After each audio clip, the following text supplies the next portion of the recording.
sebelum memulai, perkenalkan nama saya Putri Julianata sebagai narator dan rekan saya Cindy Olivia Nur Aini sebagai narator. Selamat menyaksikan.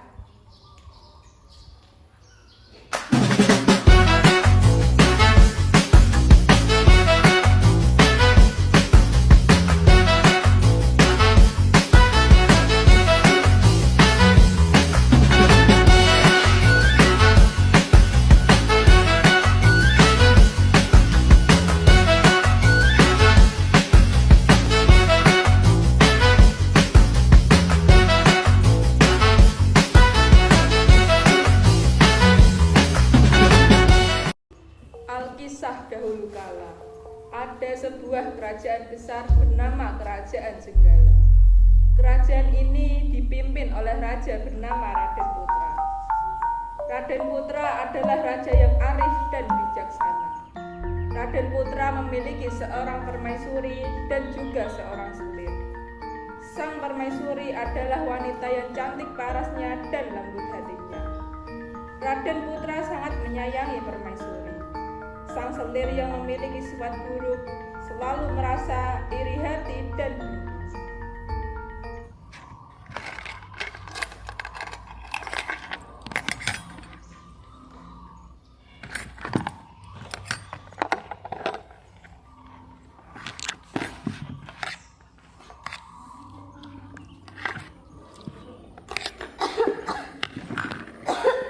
Silakan Pak Menteri.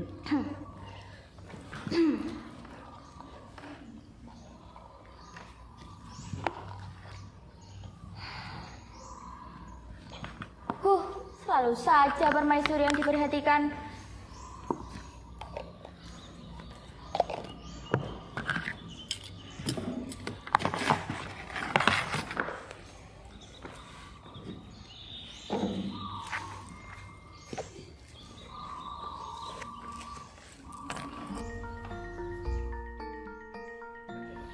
Suatu hari, sang permaisuri sangat bahagia karena mendapati dirinya hamil. Setelah sekian lama menunggu, akhirnya keinginan itu dikabulkan. Raden Putra semakin perhatian kepada permaisuri. Aku sangat senang sekali mendengar kabar jika kau telah hamil istriku. Iya, Kanda. Semoga anak kita tumbuh menjadi anak yang pandai dan bijak seperti ayahnya. Itu sudah pasti istriku. Anak ini akan menjadi anak yang paling hebat dalam sejarah Jenggala ini. Kau harus selalu memperhatikan kesehatanmu dan kesehatan calon anak kita.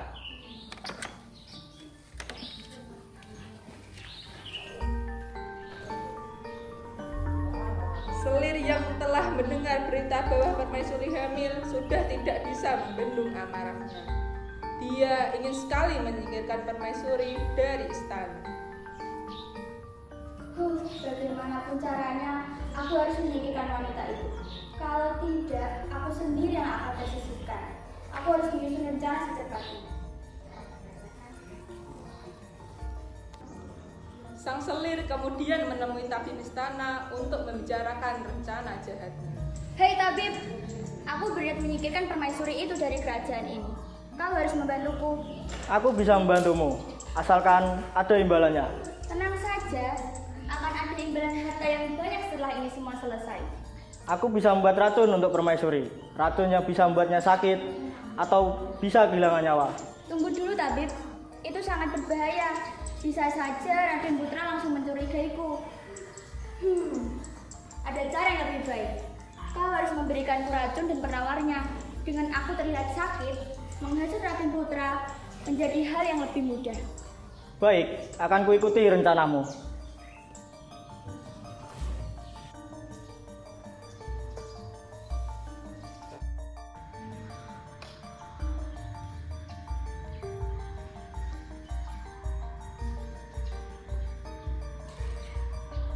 Ini racunnya.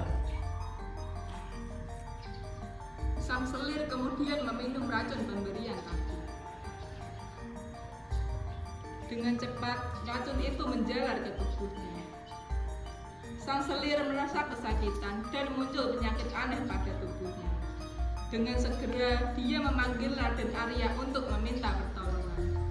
Kakanda, tolong! Apa yang terjadi ini? Ada apa denganmu? Aku tak tahu Kakanda. Setelah makan dari permaisuri, tiba-tiba tubuhku menjadi seperti ini. Tunggu sebentar, akan aku panggilkan tabib kerajaan ini untuk memeriksamu. Tabib istana dengan segera datang ke kerajaan untuk memeriksa kondisi selir Raden Putra. Angkat tanganmu, Tuan Putri. Ini sangat parah. Jika terlambat, kau akan kehilangan nyawamu. Apa yang terjadi, tabib? Sepertinya ada orang yang memberi racun kepada selirmu. Ampun, Baginda. Sepertinya ada orang yang mau menyelakainya. Apa? Racun? Siapa? Tidak mungkin ada orang yang... Permaisuri yang telah meracuniku. Dia sangat ingin menyingkirkanku dari kerajaan ini. Raden. Apa? Permaisuri? Selir yang licik itu terus menghasut sang raja agar segera menghukum permaisuri. Dengan ditambah hasutan kepercayaannya, Raden Putra yang awalnya ragu kini semakin yakin. Dia tak habis pikir kenapa permaisuri sungguh tega sekali kepada Selir. Segera sang raja mencari permaisuri. Permaisuri, di mana kau? Hei, permaisuri! Raden Putra yang arahnya sudah memuncak kemudian menyuruh Patih untuk membuang permaisuri ke hutan. Ada apa, Raden? Sungguh kau adalah perempuan yang tak punya hati. Tega sekali kau meracuni selirku. Hah? Meracuni Selir? Aku difitnah, Raden.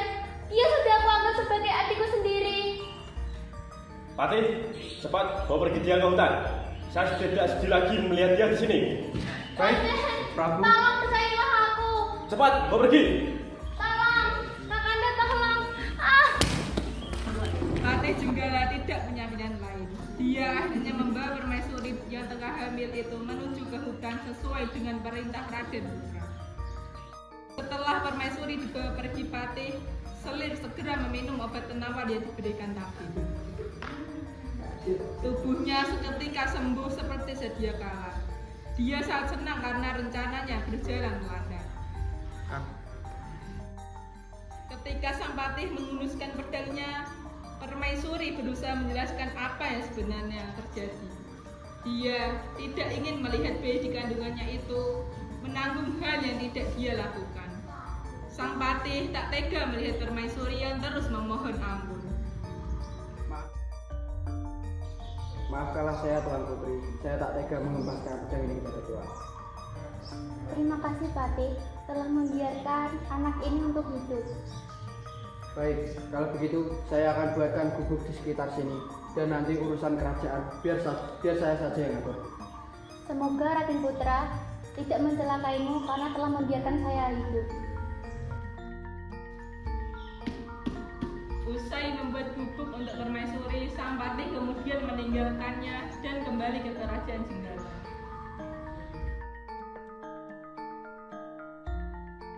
Di tengah perjalanan, dia mencari rusa untuk diambil jantungnya sebagai ganti permaisuri. Di hadapan sang Prabu, Patih memberikan jantung itu sebagai bukti bahwa dia telah menghabisi permaisuri di hutan. Sang raja tentu saja percaya dengan apa yang dibawa oleh Patih. Selir yang mendampingi Raden Putra pun ikut tersenyum licik.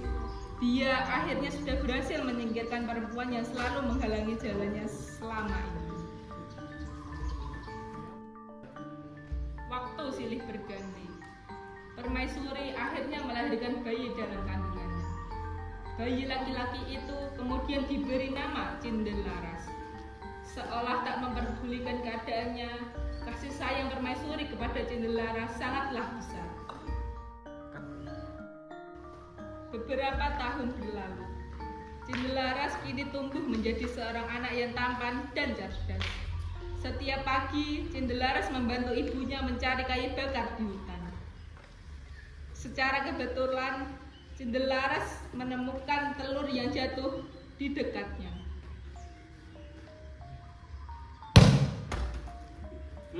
Apa yang baru saja jatuh tadi ya? Lihat Terkejut Cindelaras melihat sebutilan telur yang cukup besar. Dia tidak tahu telur hewan apakah itu. Karena Cindelaras menyukai telur itu, akhirnya dia membawanya pulang untuk dirawat di belakang rumahnya.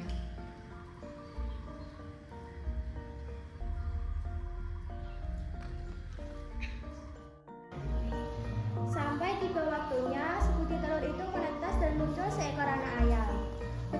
sayangnya Cindelaras melihat ayam kecil yang lucu itu. Cindelaras terus merawat ayamnya hingga menjadi seekor ayam jago yang kuat dan besar. Suatu hari dia ingin memandikan ayamnya. Tiba-tiba ayam itu berkokok dengan keras serta berkata sesuatu. Tuanku Cinderalas tinggal di tengah hutan dan beliau adalah anak dari Raden Putra. Mendengar ayamnya berkokok sambil berbicara, Cindelaras terkejut. Hah? Apa yang kau katakan itu? Cindelaras pun melaporkan kejadian aneh itu kepada ibunya. Ibu, siapa Raden Putra itu, Ibu? Kenapa kau menanyakan itu, nak? Kau sudah bahagia tinggal bersama ibu. Apakah dia ayahku? Di manakah ayahku itu, Ibu? Kenapa kita hanya tinggal berdua saja di sini? Aku hanya ingin tahu, Ibu. Ayam ajaibku terus-menerus mengatakannya. Ayam? Ajaib? Baiklah Cindelaras, ibu akan menceritakan kepadamu kenapa kita tinggal di hutan ini dan siapa ayahmu yang sebenarnya. Ibunda Cindelaras menceritakan kisah pilunya kepada sang anak. Cindelaras yang mendengar cerita ibunya merasa geram dan marah. Dia ingin membalas dendam penderitaan ibunya kepada kerajaan. Namun dengan jiwa besar, sang ibu melarang anaknya untuk membalas dendam. Dia menasihati Cindelaras untuk menjadi anak yang tabah dalam menghadapi cobaan. Akhirnya Cindelaras menuruti kata-kata ibunya. Namun, dia tetap ingin pergi ke kerajaan untuk menemui sang raja. Dia ingin memberitahu kejahatan sang selir kepada Prabu Raden Putra. Dengan berat hati, ibunya mengizinkan Cindelaras yang masih anak-anak itu untuk pergi ke istana. Yusuf, layu Rono, layu. Esok paginya, Cindelaras berangkat menuju kerajaan Jenggala dengan ditemani ayam saktinya. Meskipun ini adalah perjalanan pertamanya meninggalkan rumah, Cindelaras tak merasa takut. Justru dia merasa gembira karena bisa berpetualang dengan sahabatnya si ayam jago. Pada suatu ketika, ada kerumunan yang sedang mengadu ayam. Sorak-sorai penonton terdengar nyaring dari kejauhan. Cindelaras yang melihatnya bergegas mendekat.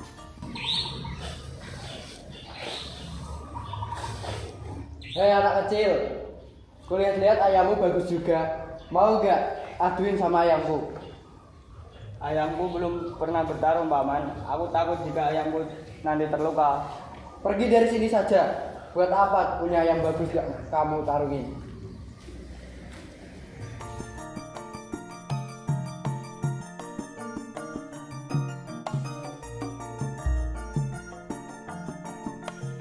Mendengar hinaan itu, Cindelaras tidak terima. Dia dengan percaya diri menantang orang asing untuk mengadu ayam. Ayo, kau pasti menang, ayamku. Ayo ayam, ayo, Teriakan bisa ayam. menggelegar. Ayo. Mereka yang awalnya meremehkan ayam Cindelaras, kini menjadi sangat takjub dengan kekuatan ayam sakti itu. Kemenangan akhirnya didapatkan oleh Cindelaras.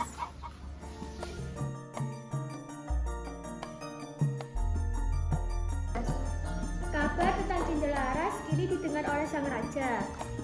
Raden Putra memerintahkan pengawal untuk memanggilnya ke istana. Pengawal, sini. Bawa kemari anak kecil itu. Aku ingin mengadu ayamnya dengan ayam kerajaan ini. Baik.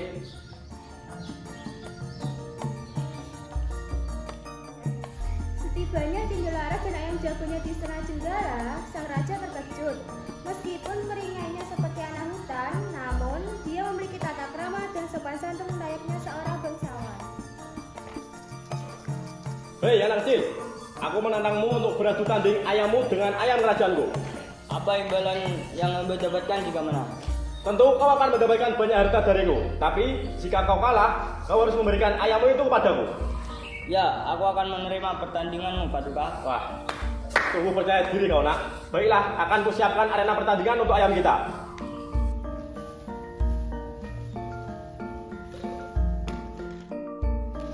Hari pertandingan sabung ayam pun telah tiba. Banyak orang yang melihat pertandingan ini. Mereka tentu saja bertaruh kalau ayam kerajaanlah yang akan menang. Raden Putra memilih ayam terbaiknya untuk terjun ke medan pertarungan. Pertandingan adu ayam Cindelaras melawan ayam kerajaan telah dimulai. Pertarungan berlangsung sengit. Ayo ayam sakti, kau pasti menang. Adu ayam pun akhirnya dimenangkan oleh Cindelaras. Hore, menang. Sungguh mengecewakan. Ayam terkuatku bisa kalah dengan mudah oleh ayammu itu. Aku akui kemenanganmu, nak. Tapi akan berikan selalu kekalahanku ini. Sebelumnya, siapakah kau anak kecil? Belum sempat Cindelaras menjawab, tak disangka ayamnya tiba-tiba berkokok dengan keras. Nama anak ini adalah Cinderalas.